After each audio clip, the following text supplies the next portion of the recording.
O militante comunista do PCB-RR, Jones Manuel, jantou o Kim Kataguiri no Inteligência Limitada, podcast lá do Vilela, né?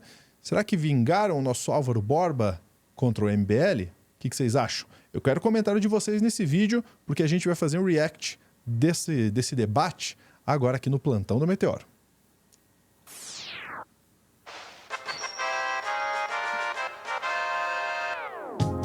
E quem vai fazer um react junto comigo aqui, ó, Pedro Zambarda, ele mesmo, ó, o arroba do Pedro tá aqui, ó, arroba Pedro Sólidos, pra você acompanhar o Pedro trabalho. O Pedro trabalha em vários lugares, tá? O Pedro é tipo o pai do Chris. Pedro, vamos lá, Meteoro, drops de jogos. Folha Democrata e DCMTV. Então você encontra o Pedro em todos esses lugares, fechou? Exatamente. Porque quando a gente tem boa informação, a gente vai levando para vários lugares, mas é o seguinte, né, Lúcio? O MBL tem aquela coisa, né, de ficar detonando a reputação dos outros, né? Chamaram o Álvaro para aquele debate e aí atacaram as redes sociais do Luigi, atacaram as redes sociais do Álvaro. A gente ficou vendo aqui o chat, um monte de gente bonitinha aí sacudindo e não explicando por que o MBL tem proximidade com uma construtora chamada Rossi. Por que o MBL tentou cargos no Parque do Ibirapuera? Eu tenho os documentos disso ainda, tá, gente? Envolvendo, inclusive, as novas candidaturas deles aí, os novos nominhos. E o Jones fez uma coisa corretíssima, que é o seguinte, o protegidinho do MBL, que inclusive ameaçou sair do MBL, e eu sei disso porque eu fui falar com ele no WhatsApp e ele me bloqueou, é o Kim Kataguiri. Não tem nada que conversar com o tarado de Kiev, não tem nada que conversar com gente desconhecida, tem que falar com o nome principal do MBL e o nome mais blindado do MBL. E quando você faz um debate sério com esse movimento, que é o germe do gabinete do ódio do Bolsonaro, o resultado só pode ser esses caras não têm proposta. Esses caras apoiam agrotóxico. Esses caras apoiam latifundiário. Esses caras vieram do MDB e do PSDB e da banda podre da política, tanto que ficaram em partidos do Centrão. É isso que esses caras são.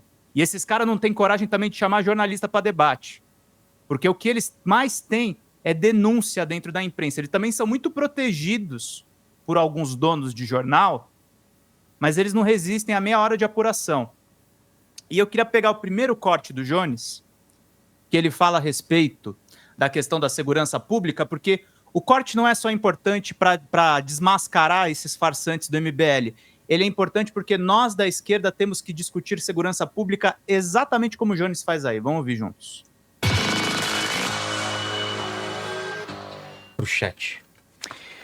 Vamos lá, eu quero fazer uma pergunta agora para o Jones sobre a segurança pública, especialmente a segurança pública aqui na cidade de São Paulo, né? A gente sabe que a gente já sofreu, vou puxar os números aqui, dos crimes que a gente já teve cerca aí de 300 mil, né, furtos e roubos, vamos corrigir, 380 mil furtos e roubos, 630 mil total de ocorrências registradas só aqui na cidade de São Paulo, né? Como resultado, você disse que eu não trabalho, né, mas como resultado do meu trabalho, né, há dois projetos muito importantes. Um projeto que foi relatado recentemente pelo nosso secretário de Segurança Pública, o Derrit, que é o fim da saidinha dos presídios, né, que o sujeito cometia Pausa crime, aí um minuto, Lúcio. saía, às vezes voltava. Derrit, o responsável pela Polícia Militar, que chacinou pessoas na Baixada Santista. Prossiga. Mas quando voltava era até pior, porque trazia informação, droga e arma para o chefe de facção que está dentro do presídio, né? Outro projeto que nós aprovamos importante também, aumento de pena para furto, roubo e receptação, que, repito, Guilherme Boulos e Tabata Amaral não votaram nesse projeto, né? A Tabata vive mentindo por aí, já mentiu aqui, já mentiu no Flow, já mentiu no Felipe Moura Brasil, dizendo, cada vez ela inventa uma versão. Primeiro ela disse que ela votou a favor, depois ela disse que ela estava presente, mas perdeu a votação. Depois ela disse que ela não estava, não votou, e mentiu, né? E ainda arranjou uma desculpa para mentir e a gente conseguiu aumentar. E é importante principalmente para a receptação, que é o elo econômico do crime. Sem a receptação você desestimula, né, os roubos, você desestimula os furtos e com a pena de hoje você converte a privativa de liberdade em restritiva de direito, ou seja, o sujeito não vai parar na cadeia, né? E em relação à própria situação da segurança na cidade, né? Tenho como proposições, já falo isso há muito tempo, já está sendo até copiado agora pelos candidatos da Prefeitura da cidade de São Paulo, você utilizar câmeras como no CSI de São José dos Campos, com reconhecimento facial e inteligência artificial, para você prender imediatamente quem tiver com um mandado de prisão expedido, para você pegar pessoas que estão sendo procuradas pela Interpol, então você conecta com o Córtex do Ministério da Justiça, você conecta com a Secretaria de Segurança Pública do Estado de São Paulo,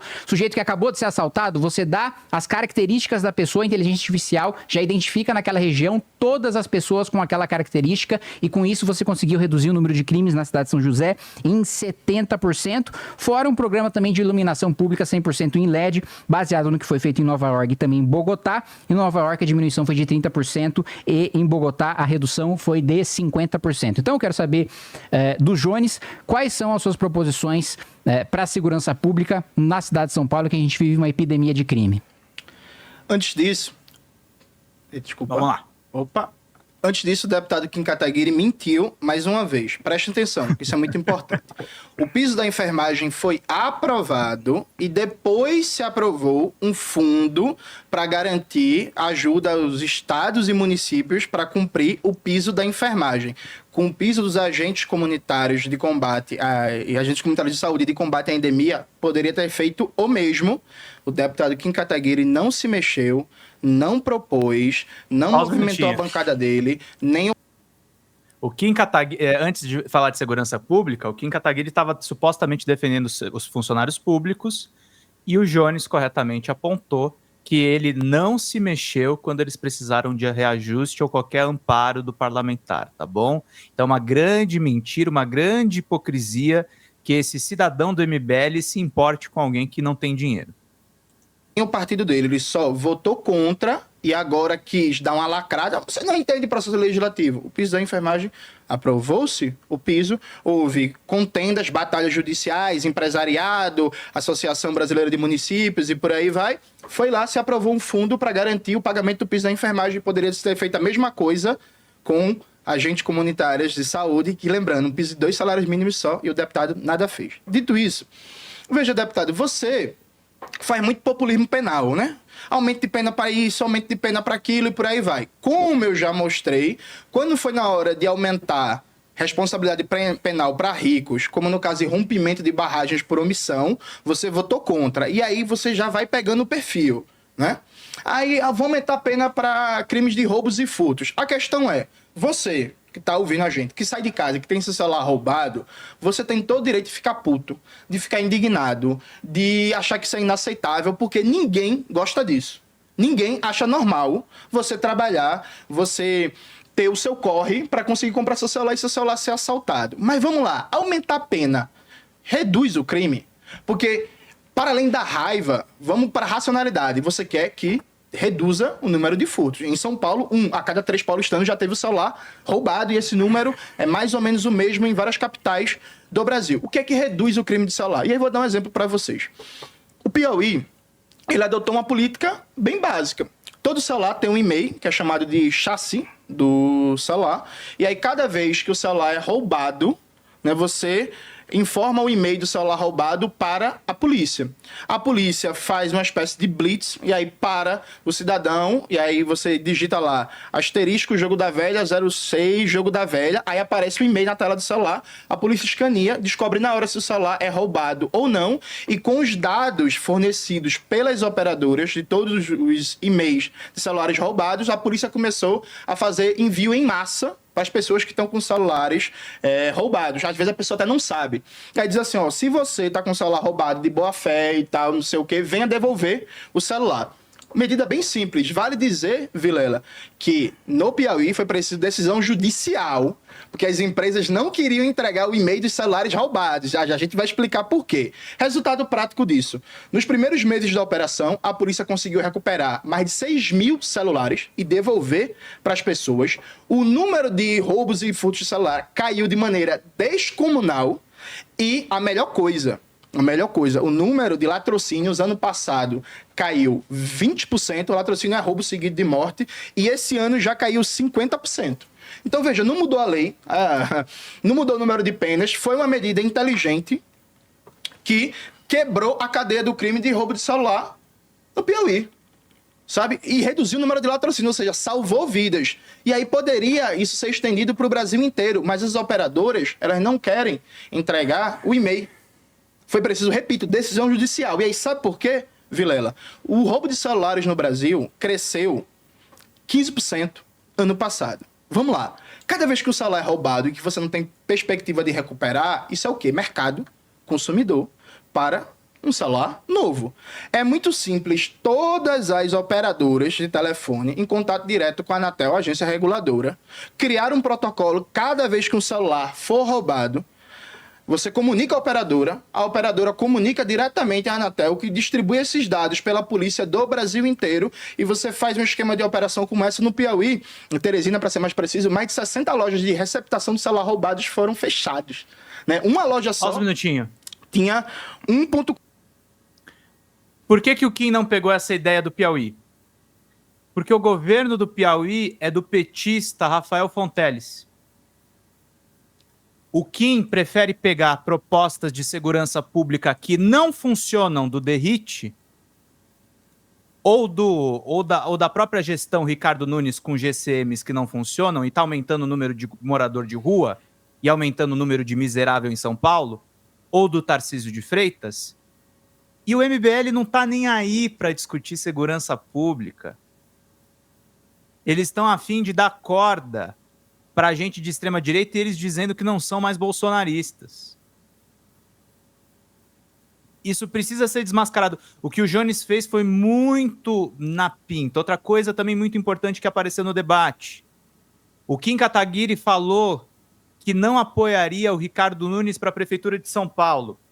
O União Brasil, que é o partido dele, apoiou, e ele passou a apoiar o Ricardo Nunes, que deixou a empresa de transporte pública ligada com o PCC passar em licitação. Então, como assim o MBL é contra o crime organizado, Lúcio? Não parece. Quando a gente pega o dado do que esses caras fazem, aí acabou, filho. Esse movimento só presta desserviço ao Brasil. Eles são a extrema-direita.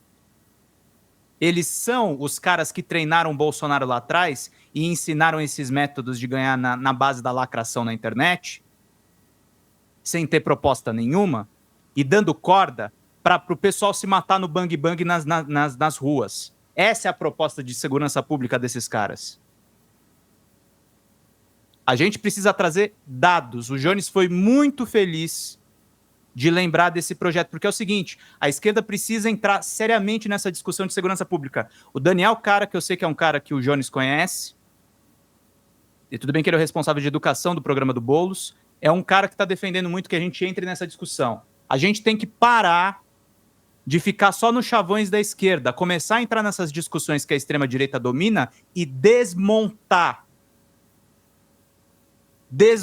o que eles estão fazendo. E aí tem um último corte que é o seguinte, aí quando você entra na questão do agro, na questão das queimadas, o MBL não se safa, porque eles estão sempre puxando o saco de latifundiário. Eu quero ver o Kim Kataguiri me chamar para debate, para eu falar essas coisas na cara dele, seu puxa-saco de latifundiário. Vamos assistir juntos esse corte. Sim, eu não disse que o deputado era playboy, ele se doeu, o movimento dele, o MBL, é basicamente um movimento de playboy. Esses movimentos que surgiram no contexto ali do impeachment contra a presidenta Dilma são fundamentalmente movimentos de classe média, isso está provado, e assim, nenhum problema em si a pessoa ser de classe média, tem muita gente que é de classe média e que é comunista, que defende a luta da classe trabalhadora, porque pessoas de classe média também são assalariadas, mas o deputado se doeu e defendeu Arthur Lira, né? Porque o ataque a Glauber é fundamentalmente isso, é defender o Arthur Lira, que é ele que está perseguindo o Glauber. Por falar em atuação parlamentar, minha primeira pergunta é bem objetiva. Veja, a Vale do Rio Doce, que era a empresa mais importante de mineração do Brasil e da América Latina, foi privatizada numa operação criminosa durante o governo FHC. Uma privatização que foi ilegal e que a Vale do Rio Doce foi vendida para iniciativa privada por apenas 25% do seu valor total, né? O STF, infelizmente, sancionou essa privatização ilegal. Em seguida, a Vale do Rio Doce teve participação direta e o próprio ramo da mineração em várias tragédias no Brasil, né? A tragédia de Mariana, em 2015, e a maior de todas, a tragédia de Brumadinho. Os números registram, à época, que só em Brumadinho morreram 276 pessoas. Esse número é só as vítimas diretas, né? Não pega as pessoas que morreram depois por doença, por depressão, que ficaram com sequelas múltiplas. Em 2019, Vilela, como resultado direto da tragédia de Brumadinho, foi apresentado um projeto de lei que criminalizava o rompimento de barragens por negligência, ou seja, o controlador da empresa não cumpriu as normas de segurança, a barragem rompeu e causou desastre ambiental e humano, ele vai ser criminalizado, aumenta as penas ambientais, multas ambientais para a empresa, é a pena para o controlador, né? Foi um caso raro no Congresso, em que 367 deputados votaram a favor disso. Só 67 deputados votaram contra. Aliás, 62 deputados. Kim Kataguiri votou contra o PL 2788 de 2019, que criminalizava o rompimento de barragens por negligência. Veja, em Brumadinho, cidade destruída, 272 pessoas morreram no imediato, prejuízos Aqui. bilionários para as pessoas, para as pequenas e médias empresas e tal. A imensa maioria do Congresso votou a favor desse projeto, entendendo a importância frente àquela tragédia, mas só 62 deputados votaram contra. Kim Kataguiri foi um deles. E aí, deputado, você diz que é contra a impunidade, você diz que é contra a criminalidade, porque você foi um dos poucos deputados que votou a favor de não punir empresário mafioso que destrói a vida de milhares de pessoas. Lembrando que é até 3 minutos para pergunta e 5 minutos para resposta. Vamos lá, Kim. Vamos lá. Primeiro, uma falácia de dizer que atacar o Glauber Braga é defender o Arthur Lira. Uma coisa que não tem absolutamente nada a ver com a outra, né? A atuação parlamentar do Glauber Braga, ele agrediu uma pessoa dentro do próprio parlamento, não tem absolutamente nada a ver com eu fazer nenhuma defesa de nenhuma prática e de nenhum esquema de Arthur Lira. Então, assim, uma falácia pura e simples e aberta, escancarada para todo mundo que quiser ver. Quer dizer, o MBL foi agredido, mas aí, o que acontece?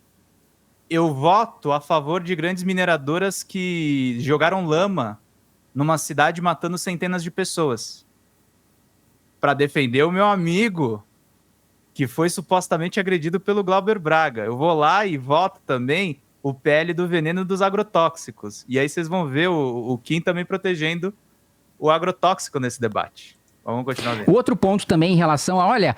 É sempre esse velho discurso de que a empresa estatal foi vendida a preço de banana, foi vendida a 25% do seu valor total. Ora, engraçado que nenhuma dessas pessoas que falam isso compraram as ações a preço de banana naquela época para ficar rico. Porque se você sabe que a empresa está sendo vendida por um valor muito abaixo daquele valor de mercado, é muito simples você ir lá e adquirir as ações e você participar daquela empresa e você ganhar e ter lucros com isso. Nunca ninguém faz isso porque sabe exatamente que não se calcula o valor total da empresa sem você considerar todos os passivos que ela responde, sem considerar todas as dívidas às quais ela responde. Em relação ao PL... Que argumento horrível, beleza. L2788, uma explicação muito simples. Melhora. Por que todo mundo que critica não compra ação? Muito técnica na realidade. Você precisa separar, e esse projeto não separava, o que é uma barragem de rejeitos, o que é uma barragem de mineração, para uma barragem de infraestrutura de hidrelétrica. Eu fui relator do projeto de lei do licenciamento ambiental. Esse projeto, sim, instituía a pena muito dura para qualquer desastre ambiental causado por negligência, por omissão, por imperícia, em caso de barragens de rejeitos, porque a barragem de rejeitos é um passivo. Que salvou os caras. É um prejuízo que aquela empresa precisa arcar e que precisa ter uma atuação do Estado para fiscalizar e garantir a manutenção daquela barragem. Diferente de uma barragem de hidrelétrica, que é um passivo. O próprio negócio da hidrelétrica depende daquela barragem. Se aquela barragem não funcionar, aquele negócio vai dar prejuízo. Então, são tratamentos distintos para situações distintas. E aí, eu perguntaria para você, se você acha razoável, depois de você fazer o EIA, de você fazer o RIMA, de um estudo de licenciamento ambiental, você destinar 10% de compensação ambiental e parte de 10% dessa compensação ambiental ser utilizada com a justificativa de você proteger o meio ambiente para construir estádio de futebol e para reformar a Câmara de Vereadores. É óbvio que este instrumento, que é um dos principais instrumentos de defesa do meio ambiente da legislação brasileira, está sendo utilizado para achacar empresários por interesses políticos e isso não se reverte em proteção ambiental. Então, eu quero fazer perguntas também objetivas para você. O que você acha de, depois de se fazer o EIA-RIMA, você ter a conversão de 10% em compensação ambiental e mais de 8% desse dinheiro não ser destinado efetivamente para compensar os danos e os impactos ambientais causados por esta obra de infraestrutura? 3 minutos para réplica, Jones. Vocês viram que o deputado não respondeu a pergunta. Não. Veja, o deputado votou contra criminalizar rompimento de barragens por negligência, ou seja, não cuidar de todos os aspectos de segurança, né, que tem que haver para a barragem não romper, aumentava as multas ambientais para as empresas e a pena para os controladores das empresas. Está subindo agora para as minhas redes sociais matérias mostrando que o rompimento em Brumadinho, em Mariana, foi devido à negligência, à falta de investimento em prevenção, em segurança na atividade profissional. Se o deputado discorda do projeto, ele poderia, por exemplo, apresentar uma emenda.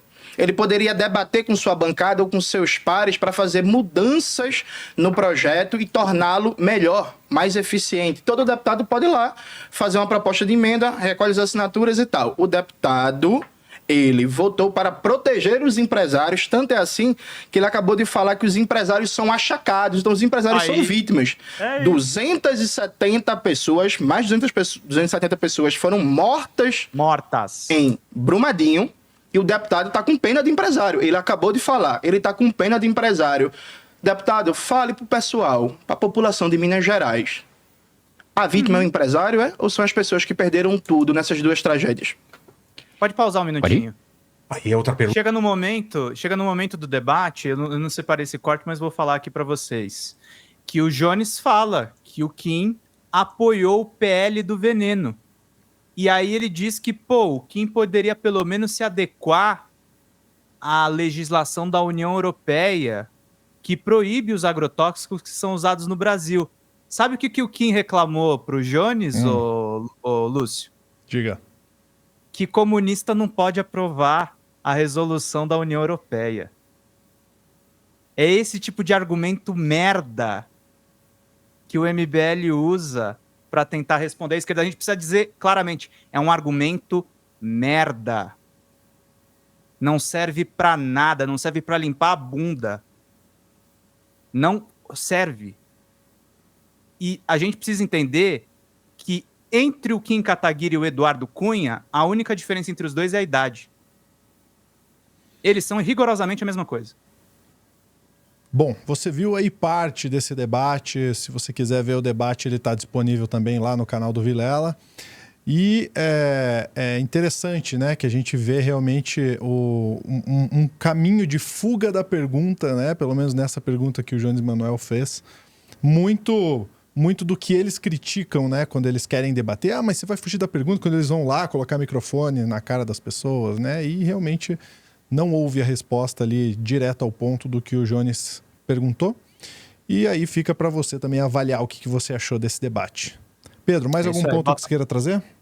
Não, bota as opiniões. Desculpa o meu francês hoje, mas eu realmente gosto muito do MBL. Vocês puderam notar aqui que eu sou uma pessoa apaixonada por esse grupo maravilhoso. Quero os comentários de vocês nesse vídeo aqui, tá? Deixa o seu comentário, a sua opinião. E a gente quer saber o que você achou desse debate como um todo. Valeu, Pedro. Obrigado. Até mais, querido. Na tela aqui o QR Code para você se tornar membro do Clube do Fim, mas é claro, só se você quiser. Um grande abraço. Até a próxima.